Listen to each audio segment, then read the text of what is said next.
વિશેષ રજૂઆતમાં આપનું સ્વાગત છે. હું છું આપની સાથે શિવાની ઠાકર. દર્શક મિત્રો, સૌથી પહેલા તો નવરાત્રીની આપ સૌને ઘણી બધી શુભકામનાઓ, કારણ કે નવરાત્રીનું પર્વ શરૂ થઈ ગયું છે. માતાજીની આરાધનાની શરૂઆત થઈ ગઈ છે અને એક બાદ એક 9 નોરતા સુધી માતાજીની પૂજા અર્ચના ભક્તિ કરવાની છે અને તેમાંનું પ્રથમ નોરતું આજે છે અને પ્રથમ નોરતું સમર્પિત છે માતા શૈલપુત્રીની. ત્યારે માતા શૈલપુત્રીની પૂજા વિધિ કેવી રીતે કરશું, માને પ્રસન્ન કેવી રીતે કરશું, માને કયો ભોગ અતિ પ્રિય છે, તે તમામ બાબતો આજે આપણે જાણીશું. અને આ તમામ બાબતો આપણને જણાવવા માટે આપણી સાથે જોડાયા છે ભદ્રેશભાઈ દવે, કે જેઓ ખૂબ જાણીતા જ્યોતિષ આચાર્ય છે. જય માતાજી. ભદ્રેશભાઈ જી, આજે આપણે શરૂઆત કરી રહ્યા છીએ પ્રથમ નોરતાથી. માના પ્રથમ સ્વરૂપની વાત કરીશું, તો માના પ્રથમ સ્વરૂપની પાછળની કથા જણાવશો. સૌપ્રથમ તો આપણે બહુ સરસ મજાનું માતાના સ્વરૂપનું નિર્માણ થતું હોય અને એમાં પ્રથમ દિવસ નવરાત્રિના પ્રકારો અનેક પ્રકારના વર્ણન કરેલા છે. નવરાત્રિ એ જે એક માધ્યમ, માતાજીને આરાધનાનું માધ્યમ છે. નવરાત્રિ છે ને આશ્વિન માસમાં આવે અને સાથે સાથે આપણે ચૈત્ર માસમાં પણ નવરાત્રિ આવે છે, સાથે મહામાસમાં પણ નવરાત્રિ આવે અને અષાઢ માસમાં, પોષ માસમાં પણ નવરાત્રિ આવે છે. નવરાત્રિ દરેક છે ને એનો પર્વ એ અલગ આનંદનો પ્રકાર છે. ખાસ કરીને દરેક વ્યક્તિ છે ને જે આસોની જે આ નવરાત્રિ છે એ વિશે બહુ જ જાણકારી મેળવે છે. અને સાથે સાથે પ્રથમ શૈલીપુત્રી છે, એટલે કે પહેલામાં પહેલું જે બ્રહ્માજીએ નિર્માણ કર્યા 9 સ્વરૂપ જુદા જુદા બતાવવામાં આવે છે. પહેલા નોરતાથી શરૂઆત કરવામાં આવે. નવરાત્રિની નવરાત્ર હોય એમાં પહેલી નોરતામાં શૈલીપુત્રી, બીજામાં બ્રહ્મચારિણી, ત્રીજામાં ચંદ્રઘંટા, ચોથામાં કુષ્માંડા માતા, પાંચમામાં સ્કંદ માતા, છઠ્ઠામાં કાત્યાયની માતા અને સાતમામાં કાલરાત્રી માતા અને આઠમામાં મહાગૌરી અને છેલ્લે સિદ્ધિદાત્રી. જે સફળ જે 9 આરાધનાના દિવસો ખૂબ સુંદર મજાના છે. એમાં જે શૈલીપુત્રી એટલે કે પ્રથમ જે દિવસનું આપણે વાંચન કરીએ, પાઠન કરીએ કે માં ભગવતી રાજરાજેશ્વરી દુર્ગાના સ્વરૂપ તો અનેક છે, પણ એક સ્ટ્રેંગ એટલે કે શક્તિ આપે છે. સર્વપ્રથમ માં ભગવતી રાજરાજેશ્વરી શક્તિ આપે છે એટલે પહેલા દિવસે શક્તિની ઉપાસનાનો પ્રારંભ થાય એટલે શક્તિની શરૂઆત થાય. બધા રાહ જોતા હોય, પ્રતીક્ષા કરતા હોય કે ક્યારે નવરાત્રિ આવે ને અમે શક્તિ વધારીએ, શક્તિની ઉપાસના કરીએ. એટલે શૈલીપુત્રી માતાની ઉપાસના કરવા માટે વંદે વાંચિક લોભાય ચંદ્રાય કૃત શેખરમ વૃષાદ રૂડા સુલેધરા શૈલીપુત્રી યશસ્વિની. પર્વત છે ને એ એટલે પર્વતની પુત્રી કહેવામાં આવે છે. એટલે શક્તિ, જ્યાં સુધી શક્તિ નથી ને ત્યાં બધી નકામું છે. કોઈ પણ વ્યક્તિને ક્યાંય પણ કોઈ પણ કારણ થાય ને તેને એમ કહેવામાં આવશે કે બીમાર પડ્યા છે, કંઈક થયું છે, તો શું કહેશે કે અશક્તિ આવી ગઈ છે. શક્તિ જરૂરી છે. એટલે માટે સર્વપ્રથમ હિમાલય પુત્રીની આરાધના, દેવીની આરાધના કરી સર્વપ્રથમ જે સર્વ કષ્ટ દૂર કરે છે, કોઈ પણ પ્રકારનું કષ્ટ હોય ને એ દૂર કરવા માટે છે. અને સાથે એવું લખેલું દુઃખને દૂર કરે છે. દુઃખ છે ને અનેક સ્તુતિ વંદના પ્રાર્થનામાં આપણે વિચારીએ ને કે રિદ્ધિ દે, સિદ્ધિ દે, અષ્ટ નવ નિધિ દે, દુઃખ તો દૂર કર, સુખ ભરપૂર કર, આશા સંપૂર્ણ કર, માત ભવાની. વારી ઘડીએ ભગવતી મહારાજરાજેશ્વરી અને ભવાનીને એક પ્રાર્થના કરવામાં આવે છે. કોઈ પણ પ્રકારનું આવતું સંકટ હોય, દુઃખ હોય તો એમાં ભગવતી તું દૂર કરજે. ને ખાસ કરીને પહેલા નોરતાના દિવસે શૈલપુત્રીને પ્રાર્થના કરવામાં આવે છે. જ્યાં સ્વરૂપ પરમાત્માની જોડે બિરાજમાન કરતા હોય, પણ એ પહેલા જે માતાજીની આરાધના કરવી હોય ને એની પહેલા ગણેશજીની ઉપાસના પણ બહુ અગત્યની છે. ધારો કે કંઈ પણ પ્રારંભ કરીએ એટલે ગણપતિ દાદાથી પ્રારંભ કરવો પડે એટલે ગણેશજીની ઉપાસના કરવી પડે. ઓમ ગમ ગણપતિ નમઃની એક માળા કરી અને પ્રારંભ કરવો પડે. શૈલીપુત્રી માતાનું વર્ણન કરીએ તો સુંદર મજાનું સ્વરૂપ, જમણા હાથમાં ત્રિશૂલ ધારણ કરેલા છે અને સાથે ડાબા હાથમાં કમળ. શૈલીપુત્રી માતા પાર્વતીના અવતાર, દક્ષના કન્યા અને મૂલાધાર ચક્ર. જ્યાં મૂલાધાર ચક્ર સિદ્ધિ આપવા વાળું જે પાર્વતી દેવવતી સમસ્ત વન્ય જીવજંતુઓની રક્ષા કરવા વાળા છે. પૂજા આરાધનાથી કોઈ પણ પ્રકારના રોગ થયા હોય એ રોગમાંથી મુક્તિ મળે છે. અને નિશ્ચિત દુર્ગા માતાની પૂજા કરવાથી દરેક કાર્ય સિદ્ધ થઈ જાય છે. સાથે એમાં સફેદ પુષ્પનું આયોજન કરવામાં આવે, સફેદ પુષ્પ અર્પણ કરવામાં આવે અને સાથે સફેદ મીઠાઈ અર્પણ કરવામાં આવે. આજના દિવસે, પહેલા દિવસે તો ખાસ કરીને માતાજીનો રાજીપો થાય છે, મનવાંછિત ફળની પ્રાપ્તિ થાય છે. અને સાથે જો તમારે કોઈ પણ મંત્ર માતાજીનો કરવો હોય તો 9 દિવસ સુધી, નવરાત્રિના 9 દિવસ સુધી ઓમ એમ રીમ ક્લીમ ચામુંડા વિચ્ચે એનો જપ કરી શકાય. અથવા ઓમ દુમ દુર્ગાય નમઃ એના પણ જપ કરવાથી પણ આપણને સફળતાની પ્રાપ્તિ થાય છે. અને પહેલા દિવસમાં આપણે નક્કી કર્યું કે ભાઈ શૈલીપુત્રીની માતાજીની આરાધના કરવી છે, તો ઓમ સમ શૈલપુત્રીએ નમઃ એ દેવીનો જપ કરી અને જપ કર્યા પછી એની આરાધના કરવાથી તરત ફળ અને સદ્ય ફળની પ્રાપ્તિ થાય છે. અને પ્રાર્થના છે ને એ માતાજી સ્વીકારે છે. સ્વરૂપ ગમે તે સ્વરૂપ હોય, ગમે તે સ્વરૂપે ગમે ત્યાં બિરાજો, માડી મારા વંદન, માડી મારા વંદન, એટલે વંદન કરીએ ને એ તરત એ સ્વીકારી લે છે. એ મા ભગવતી રાજરાજેશ્વરી પહેલા દિવસે નોરતાની શરૂઆત થાય, નવરાત્રિની શરૂઆત થાય અને ત્યારે ભગવતીની ઉપાસના કરવા માટે બેઠા હોઈએ અને માતાજીનો જયકારો કરો બને. એટલી બધી શક્તિ આપવા માટે કેન્દ્રિત બને છે કે દુનિયામાં આ 6 મહિના સુધી એ શક્તિનો પ્રાદુર્ભાવ થાય અને બીજા 6 મહિના ચૈત્રી નવરાત્રિ આવે ત્યારે ફરીથી પાછા આપણે ઉત્સાહભેર એનું સ્વાગત કરીએ અને માતાજીનો રાજીપો મેળવીએ છીએ. ખાસ કરીને અલગ અલગ પ્રકારે નવરાત્રિમાં આપણે આયોજન જોતા હોઈએ અને નવરાત્રિમાં મહાકાળીના પ્રથમ 3 દિવસની પૂજા થાય, મહાલક્ષ્મી 3 દિવસ પછીના એટલે 4થું, 5મું, 6થું નોરતું અને સાથે 7મું, 8મું ને 9મું નોરતું એ મહાસરસ્વતીની પણ ઉપાસના કરવામાં આવે છે. મહાકાળી, મહાલક્ષ્મી અને મહાસરસ્વતી ત્રિગુણાત્મિકા જગદંબિકા રાજરાજેશ્વરીની પૂજા અર્ચના અને આરાધના કરવામાં આવે અને સાથે એક સંકલ્પ કરવામાં આવે. અનેક વ્યક્તિઓ ઘટ સ્થાપન કરતા હોય, એ પણ તમને ખ્યાલ હશે. ભદ્રેશભાઈ, ત્યારે ઘટ સ્થાપનની આપણે વાત કરી તો એ ખાસ જણાવશો કે પહેલા દિવસે ઘટ સ્થાપન થાય છે તો મંદિરોમાં તો થતું હોય, પરંતુ જે ભક્તોને ઘરમાં ઘટ સ્થાપન કરવું હોય તો તેની વિધિ શું છે? બહુ સુંદર પ્રશ્ન છે, કારણ કે દરેક વ્યક્તિને જે ઘટ સ્થાપન કરવાની ઈચ્છા થાય કે મારા ઘરમાં ઘટ સ્થાપન થાય, ગ્રોથ વધે, વૃદ્ધિ થાય, એના માટે ખાસ કરીને એક બાજોટ લેવો પડે. એ બાજોટમાં એક રેશમી વસ્ત્રનું સ્થાપન કરી, લાલ વસ્ત્રનું સ્થાપન કરી ગણેશજીને બિરાજમાન કરવામાં આવે. મૂર્તિ માતાજીની હોય તો મૂર્તિ, મૂર્તિ ન હોય તો યંત્ર, એ યંત્ર ઉપર બિરાજમાન કરવામાં આવે. યંત્ર એટલે કે શ્રી યંત્ર છે, દુર્ગા યંત્ર છે, વિસા યંત્ર છે, એ યંત્રથી પૂજા કરી અને માતાજીને પ્રાદુર્ભાવ કરવામાં આવે. 16 ઉપચાર વડે પૂજા કરવામાં આવે, 16 ઉપચાર પૂજા કહેવામાં આવે છે.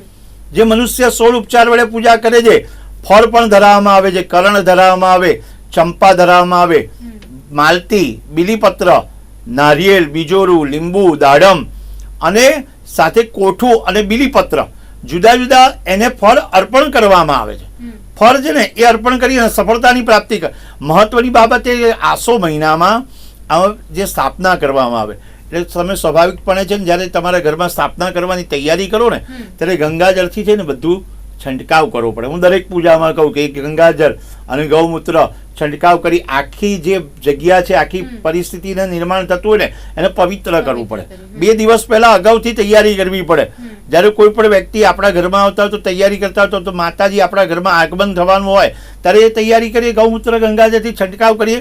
ત્યાર પછી સપ્તધાન્ય ભેગા કરવા, ખેતરમાંથી માટી સારી એવી લાવવી પડે, સરસ મજાની માટી જેમાં ઝવેરા ઉગે.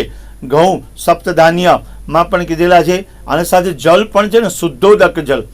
જો વરસાદનું પાણીનું જલ મળે ને તો પણ યોગ્યતાની પ્રાપ્તિ છે. વરસાદમાં જલ તમે સંગ્રહ કર્યું હોય અને જલથી એનામાં અંદર અર્પણ કરવામાં આવે, સાથે સાથે કલશને જલથી ભરવામાં આવે એટલે ગંગાજી, યમુનાજી, સરસ્વતીજી બધા જલનું નિર્માણ કરી એકાદ રૂપિયાનો સિક્કો પધરાવી અથવા જે ચલણ ચાલતું હોય, જે કરન્સી ચાલતી હોય એ રૂપિયો પધરાવવો પડે, સુપારી અર્પણ કરવી પડે.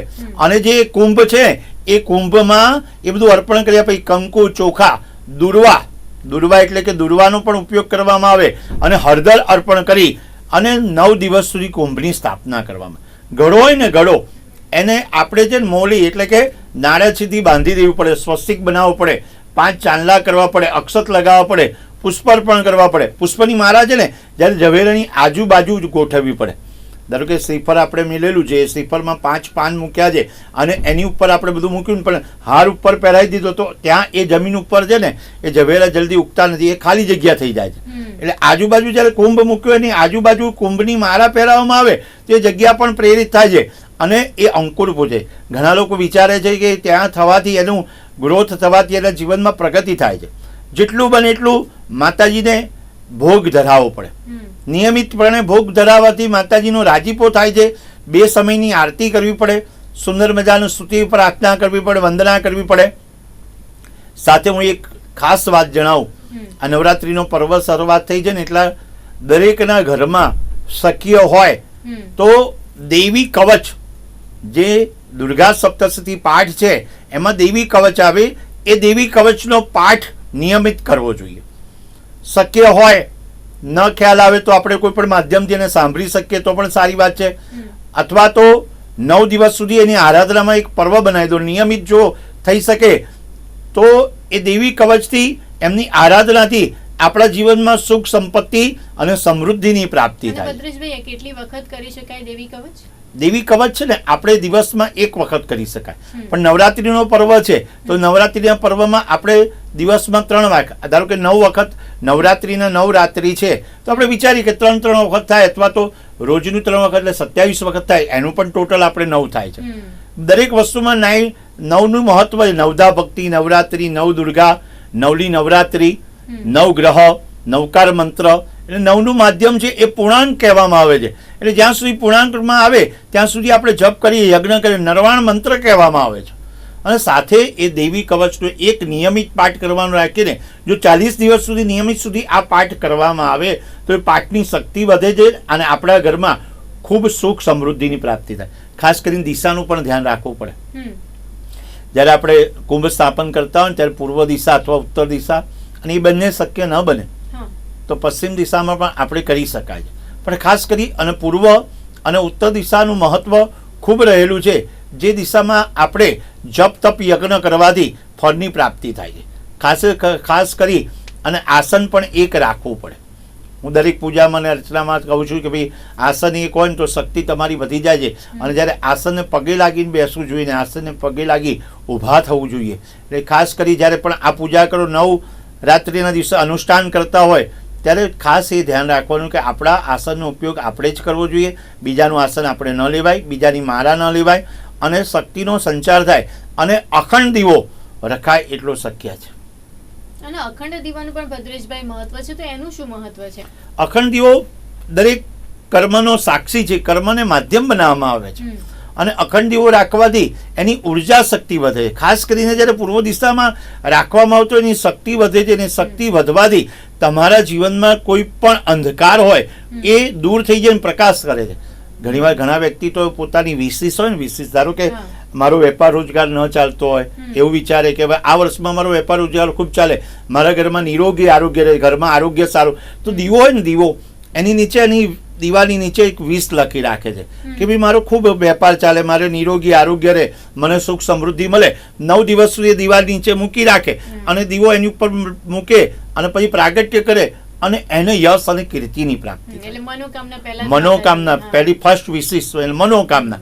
આપણે જે કહીએ કે મનોકામના પૂર્ણ કરવા વાળો પણ દીવો છે.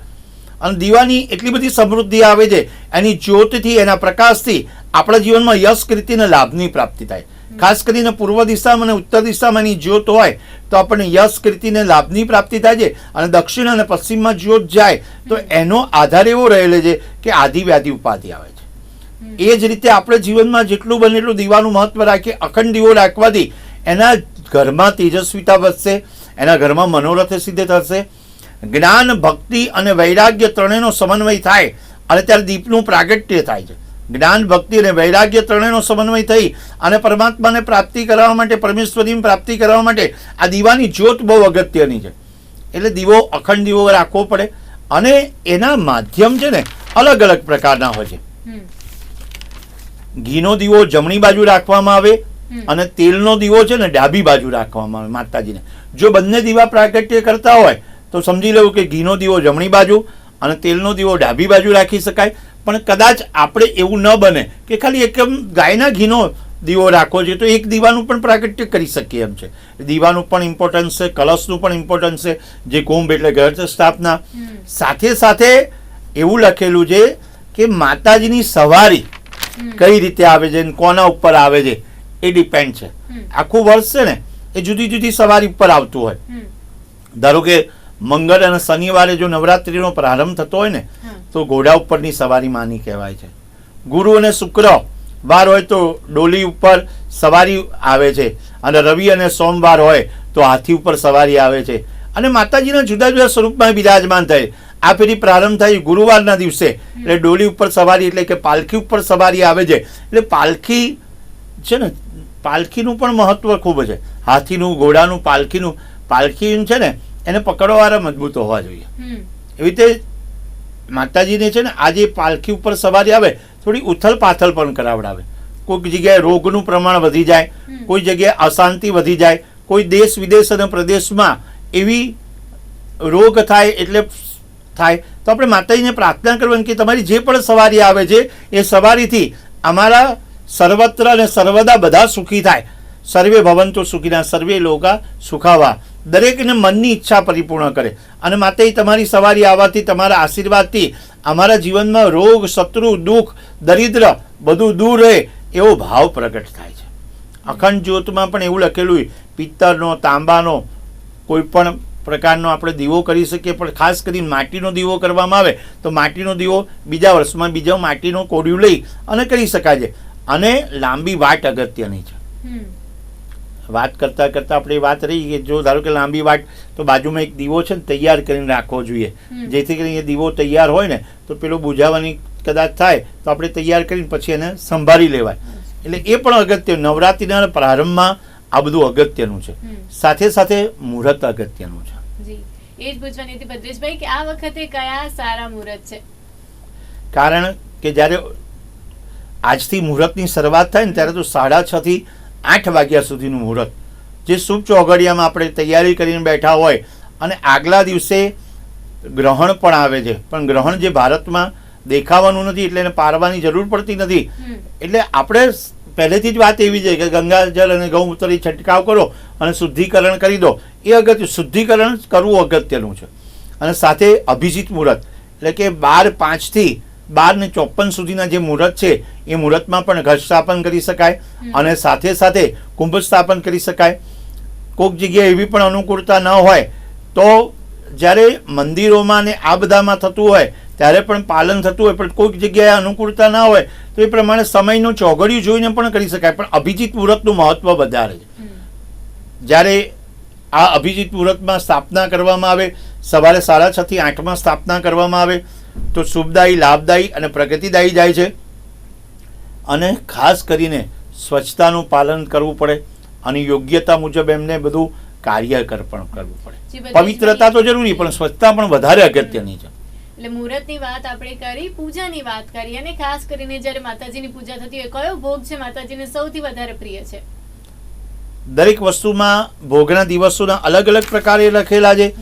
તો દેવી ભાગવત છે એમાં 8મો સ્કંદ અને એમાં 28મો અધ્યાય એમાં વર્ણન કરેલું છે કે ઘીનું પાત્રથી ઘીથી બનાવેલો ભોગ હોવો જોઈએ. સાથે સાકરથી, જો ઘીનું પાત્રથી ભોગ બનાવવામાં આવે, સાકરથી ભોગ બનાવવામાં આવે તો પણ યોગ્યતાની પ્રાપ્તિ થાય. અને એક વસ્તુ એવી છે કે તમને શું જોઈએ છે, તમારો કોન્સેપ્ટ શું છે એના ઉપર ડિપેન્ડ કરે છે. દરેકમાં જુદું જુદું મહત્વ રહેલું છે કે ભાઈ સાકરનો ભોગ ધરાવવામાં આવે તો આયુષ્યની વૃદ્ધિ કરાવડાવે છે, દૂધનો ભોગ ધરાવવામાં આવે તો દુઃખમાંથી મુક્તિ કરાવડાવે છે, પૌવા હોય પૌવાનો ભોગ ધરાવવામાં આવે તો કોઈ પણ પ્રકારની આધિ વ્યાધિ ઉપાધિ મુશ્કેલીઓ હોય દૂર કરે છે, કેળાનો ભોગ ધરાવવામાં આવે તો બુદ્ધિ શ્રેષ્ઠ થાય છે. સારામાં સારી બુદ્ધિ દરેક વ્યક્તિને જુદું જુદું જોઈએ. અને આપણે 9 દિવસ આરાધના કરતા હોય ને, જે પણ ફર્યું હોય, શહેર હોય કે કોઈ પણ સોસાયટી હોય કે પોર હોય, તો આપણે છે ને જ્યારે આરતી કરીને સ્તુતિ વંદના કરીએ ત્યારે એક વાક્ય બોલીએ, દુર્બુદ્ધિને દૂર કરી સદબુદ્ધિ આપો. દરેક વ્યક્તિ જોજો, નાનામાં નાનો છોકરો હોય કે ગમે તે વ્યક્તિ હોય આટલું તો બોલશે જ, બીજું કંઈ નહીં આવડે ને તો એટલું કહેશે કે દુર્બુદ્ધિને દૂર કરી સદબુદ્ધિ આપો. જીવનમાં સદબુદ્ધિ બહુ અગત્યની છે. અને સાથે સાથે મધનો ભોગ, મધ છે ને પ્રતિષ્ઠિત અપાવડા, પ્રતિષ્ઠા વધારવા વાળો છે અને તેજસ્વીતા વધારવા વાળો છે. સાથે ગોળ અને શોકમાંથી મુક્ત કરે છે. અને નારિયેળનો ભોગ, એને પૂજન કરવામાં, નારિયેળનું ખાસ અર્પણ કરવામાં આવે 8મના દિવસે. અને 8મના દિવસે નારિયેળનો ભોગ કરવામાં આવે અને નારિયેળ હવનમાં હોમવામાં પણ આવે છે. નારિયેળનું મહત્વ ખૂબ છે. નથી કહેતા કે ભાઈ શ્રીફળ હોમવાનો સમય થઈ ગયો, નારિયેળ હોમવાનો સમય. કોઈ એમ જલ્દી નહીં કહે કે પૂર્ણાવતીનો આ ટાઈમ છે, પણ શું કે નારિયેળ હોમવાનું છે, બીડું હોમવાનું છે. એટલે 8મના દાડીએ નારિયેળની પૂજા કરી નારિયેળનો ભોગ ધરાવવામાં આવે. અને 9મા દિવસે ચોખાનો, એટલે ચોખાનો ભોગ લગાવવામાં આવે એટલે પરલોકની પ્રાપ્તિ. 9 દિવસ છે ને એ આપણને કંઈકનું કંઈક સંચાર કરતા જાય છે. જીવનમાં એક એક દિવસનું એટલું બધું મહત્વ છે ને, પહેલા દિવસથી માંડી છેલ્લા દિવસ સુધી એક એક ભાગ એવો છે. પહેલા દિવસમાં કીધું પ્રથમ શૈલીપુત્રી, એટલે એ દિવસે તમારે છે ને ગમે તેટલું સ્ટ્રેન્થ એટલે શક્તિ વધારે, એટલે કેન યુ ટેબલ એટલે કે ફેક્ટ એટલે વિશ્વાસની અગત્યતા છે. કારણ કે શરૂઆત કરવી હોય ને તો કોઈ પણ વસ્તુની વિશ્વાસથી કરવામાં આવે. બીજો દિવસ આવે બ્રહ્મચારિણી કહેવામાં આવે, સમથિંગ ડિવાઇન ઓર એનર્જી, તમને એનર્જી પ્રોવાઈડ કરે છે. કોઈ પણ પ્રકારની એનર્જી પ્રોવાઈડ કરવા માટે બીજા દિવસનું મહત્વ છે. ત્રીજો દિવસ એટલે કે જ્યારે કોઈ પણ વ્યક્તિ બીજા દિવસે છે ને થોડોક થાકી જાય, સ્લીપિંગ અવસ્થામાંથી સારામાં સારી અવસ્થામાં આવી જાય, જાગરણ કરી અને પરમેશ્વર નામ દે છે. ત્રીજી અવસ્થામાં કહેવામાં આવે છે ત્રીજો દિવસ ચંદ્ર ઘંટાદેવીનું કહેવાય, એટલે ડિસિઝન પાવર અર્પણ કરે છે. ત્રીજા દિવસ જો તમારો નિર્ણય શક્તિનો અભાવ હોય ને તો કંઈ પણ થઈ શકતું નથી. નિર્ણય છે ને તમારું નસીબ બદલી શકે છે. જીવનનું સૂત્ર છે કે નિર્ણય નસીબ. અને ત્રીજા દિવસે તમારા જીવનમાં ત્રીજા દિવસે ઉપવાસથી શરૂઆત કરી હોય તો તમારું નેગેટિવિટી જતું રહે છે અને મન છે ને એ બેલેન્સિંગ કરે, એટલે મનનો ભાવ કરે છે. ચોથો દિવસ આવે એટલે ચોથા દિવસે કુષ્માંડા માતાની પૂજા કરવામાં આવે તો અનધર હિએટર, અને એ એકદમ સરસ મજાનું આયોજન કરી દે. બેબી આઈસ જેવા માતાજી એકદમ પરમાત્માને બિરાજમાન થાય અને ખૂબ સફળતા આપે છે. સ્કંદ માતા થિંકિંગ વધારે છે. મહિષાસુર મર્દિનીને જે કહેવામાં મા કાત્યાયની એટલે ખૂબ આપણને પ્રેયર અપાવડાવે અને સાથે સાથે છે ને આપણને બુદ્ધિ ચાતુર્ય આપે છે. કાલ રાત્રિમાં નેગેટિવિટી જતી રહે છે, ઇનોસન્ટ રહેવાય છે. અને સાથે મહાગૌરીની ઉપાસના, છેલ્લે એટલો બધો પ્રકાશ આવે સિદ્ધિદાત્રી, એટલે જે જોઈતું હોય 9 દિવસમાં આપણને પ્રાપ્ત થઈ જાય છે. એટલે નવરાત્રિમાં 9 દિવસમાં કંઈક ને કંઈક આપણે માંગણી કરી, સાથે શ્રી સુક્તમના પાઠ થાય. 9 દિવસ સુધી નવરાત્રિમાં ઓફિસમાં બ્રાહ્મણો દ્વારા પાઠ કરવામાં આવે, આઠમના દળે હવન કરવામાં આવે, નોમના દિવસે જ્યારે હવન કરવામાં આવે, ખાસ કરીને આપણે જ્યારે ભોગ ધરાવીએ છીએ એટલે કે કહેવામાં આવે છે નોરતા એ 9 દિવસ સંપૂર્ણ છે અને સંપૂર્ણ હોવાથી નવરાત્રિ કહેવામાં આવે છે. સાથે જે પણ દેવીની ઉપાસના કરીએ અને કંઈ ના પાવે તો 11,000 વાર કે 21,000 વાર જેમ બે નો જપ કરો તો પણ ફળની પ્રાપ્તિ કરાવડાવે. જી ભદ્રેશભાઈ, અને માતાજીની કૃપા મેળવવા માટે હંમેશા આપણે વાત કરતા હોય છે ઉપાયની અને મહા ઉપાયની, તો આજનો મહા ઉપાય શું છે? મહા ઉપાય એટલે ખાસ કરીને નવરાત્રિમાં 9 દિવસ સુધી છે ને, જે મેં કીધું ને કે જ્યારે દીવા જોડે પ્રાર્થના કરો ને ત્યારે આંખો બંધ કરીને એક જ પ્રાર્થના કરવાની કે જે પણ હું વિશેષ લખું છું એ બેસ્ટ વિશેષ થાય. અને એ કાગળ છે ને એ 9 દિવસ પછી કોઈ પ્લાન્ટમાં છે ને એ પ્લાન્ટમાં મૂકી દેવાનો, અને પ્લાન્ટમાં મૂકી અને એની ઉપર તમે છોડ વાવી દો કે કંઈ પણ વાવો. જેમ એ છોડનો ગ્રોથ થશે એવી રીતે તમારી વિશેષ છે ને આગળ વધતી જશે. ધારો કે તમારી કલ્પના બહારની તમને શક્તિ આપશે. જો ધારો કે તમારે સંપત્તિની જરૂર હોય તો સંપત્તિ મળશે, આરોગ્ય નિરોગી જોઈતું હોય તો નિરોગી આરોગ્ય મળશે. પણ દીવા નીચે કાગળ એટલે કે તમારું મહા ઉપાય એટલે બેસ્ટ વિશેષ મૂકી અને પછી 9 દિવસ પરિપૂર્ણ થાય એટલે દીવાની જોડેથી લઈ અને પછી ત્યાર પછી એ છોડમાં અર્પણ કરી અને હંમેશા ગ્રોથ થશે. જી, અને ભદ્રેશભાઈ, દર વખતે આપણે જ્યારે વાત કરીએ છીએ ત્યારે માતાજીનો કોઈ ગ્રહ સાથે પણ હંમેશા સંબંધ હોય છે, તો માતા શૈલપુત્રીનો કયા ગ્રહ સાથે સંબંધ છે? અને કોઈ પણ ગ્રહની શાંતિ કરવી હોય, નિવારણ કરવું હોય તો તે નવરાત્રિમાં કેવી રીતે કરી શકાય? 9 ગ્રહમાં જુદી જુદી પરિસ્થિતિનું નિર્માણ થતું હોય. પ્રથમ શૈલીપુત્રી છે એટલે મેં કીધું શક્તિ આપે છે. સૂર્યની ઉપાસના કરી હોય તો પણ માતાજીને ફળની પ્રાપ્તિ કરાવડાવે છે. મેં એક વાત તમને કહી સમથિંગ એટલે કે કોઈ પણ ડિવાઇન એનર્જી આપે છે. એટલે 9 ગ્રહોની સ્થાપના તો આપણે કરવી જ પડે કે સૂર્ય, ચંદ્ર, મંગળ, બુધ, ગુરુ, શુક્ર, શનિ, રાહુ ને કેતુ, પણ સાથે જે ગણેશજી, માતાજી, 9 ગ્રહ અને સ્થિપલનું સ્થાપન કરવાથી આપણે યશ કીર્તિની પ્રાપ્તિ થાય છે. અને ગ્રહોની પ્રાર્થના અગત્યની, કારણ કે ગ્રહારાજ્યમ પ્રયચ્છન્તિ ગ્રહારાજ્યમ હરંતિ જ ગ્રહેભ્યો વ્યાપિતમ સર્વમ તૈલોક્યમ સચરાચર. એ તૈલોક્યમ સચરાચરમાં એ મા ભગવતી રાજરાજેશ્વરી આપે છે. એ ગ્રહોની પણ ઉપાસના ઘણા એક મંત્ર અપાવે તો એક મંત્રનો પણ કરવાનું કે બ્રહ્મા મુરારી શ્રીપુરા અંતકારી ભાનુ શશી ભૂમિ સુતો બુધસ્સ ગુરુ શુક્ર શનિ રાહુ કેતવ સર્વે ગ્રહા શાંતિ કરા ભવંતુ. જી, તો આ મંત્રનો જાપ કરીને આપ પણ માતાજીની કૃપા મેળવી શકો છો. અને ભદ્રેશભાઈ, આપ અમારી સાથે જોડાયા ને આટલી જ્ઞાનસભર વાતો અમને કહી તે બદલ આપનો ખૂબ ખૂબ આભાર. જય માતાજી, સર્વનું કલ્યાણ થાય. દર્શક મિત્રો, આજે માતા શૈલપુત્રી વિશે ઘણી બધી બાબતો આપણે જાણી અને આવતીકાલે ફરી મળીશું માતાજીના બીજા સ્વરૂપની કથા અને વાતો સાથે. ત્યાં સુધી મને આપશો રજા. નમસ્કાર.